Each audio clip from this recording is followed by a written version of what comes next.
Hi friends, god of masses నటసింహం Nandamuri Balakrishna hat-trick hit మూవీల తర్వాత బాలకృష్ణ నటించిన చిత్రం డాకు మహారాజ్. ఈ చిత్రం మంచి హిట్ అయిపోయింది అనమాట. ఫస్ట్ షోకే పాజిటివ్ టాక్ వచ్చేసింది. ఆ తర్వాత నుంచి హిట్, సూపర్ హిట్, డోపర్ హిట్తో కలెక్షన్ పరంగా దుమ్ము దులిపేస్తుంది అనమాట. హ్యాట్రిక్ హిట్ మూవీల తర్వాత నటించిన ఈ చిత్రం డబుల్ హ్యాట్రిక్ కి తొలి అడుగు పడిపోయింది అనమాట.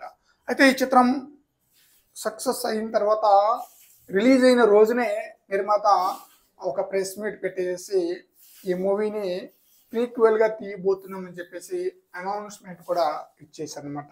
ఈ మూవీకి సీక్వెల్ అయితే ఛాన్స్ అయితే లేదనమాట. ఎండింగ్ కూడా ఎలాంటి క్వశ్చన్స్ లేకుండానే మూవీ ఎండ్ అయిపోయింది కాబట్టి ప్రీక్వెల్కి ఛాన్స్ అయితే ఉందన్నమాట. ఎక్కడి నుంచి అన్న విషయాన్ని కూడా చెప్పేశారనమాట.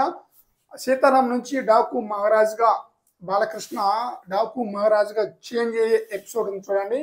ఫ్లాష్ బ్యాక్లో ఇంటర్వెల్ తర్వాత వస్తుంది ఆ సీన్, ఫైట్ సీన్ అనమాట. ఆ ఫైట్ సీన్లో తలలేని మొండెంతో కూడిన విగ్రహం ఒకటి కనిపిస్తుంది చూడండి. ఆ విగ్రహాన్ని హీరోగా చూపిస్తూ ప్రీక్వెల్ అయితే తీయబోతున్నారట. అదిరిపోయే స్థాయిలో ఉండబోతుందన్న నాకైతే వినిపిస్తుంది.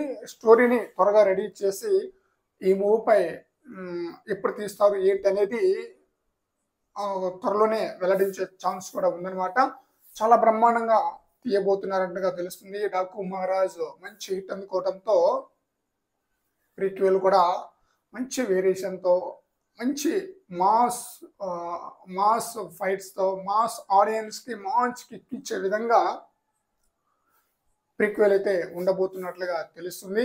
మరి చూద్దాం ఆ ప్రీక్వెల్ ఏ రేంజ్లో ఆడియన్స్ని ఆకట్టుకుంటుందో, వాటి విషయాలు ఎప్పుడు వెల్లడిస్తారనేది. డాకు మహారాజ్ మూవీ వచ్చేసి కలెక్షన్ పరంగా కూడా బ్రహ్మాండంగా కలెక్షన్ అయితే రాబడుతుంది అనమాట. బాలకృష్ణ కెరీర్లోనే హైయెస్ట్ కలెక్షన్ రాబట్టింది ఫస్ట్ డే. అలాగే సెకండ్ డే కూడా కెరీర్లోనే హైయెస్ట్, సెకండ్ డే కలెక్షన్ కూడా హైయెస్ట్ కలెక్షన్. మరి చూద్దాం 82 కోట్ల వరకు బిజినెస్, 80 కోట్లకు పైగానే ఫ్రీ రిలీజ్ బిజినెస్ జరుపుకునే ఈ చిత్రం ఈ మూవీ ఎండింగ్ టైం కల్లా ఎంతవరకు కలెక్షన్ వసూలు చేస్తుంది అనేది. ఫ్రెండ్స్, ఈ వీడియోపై మీ యొక్క అభిప్రాయాన్ని కామెంట్ సెక్షన్లో తెలియజేయండి ఫ్రెండ్స్.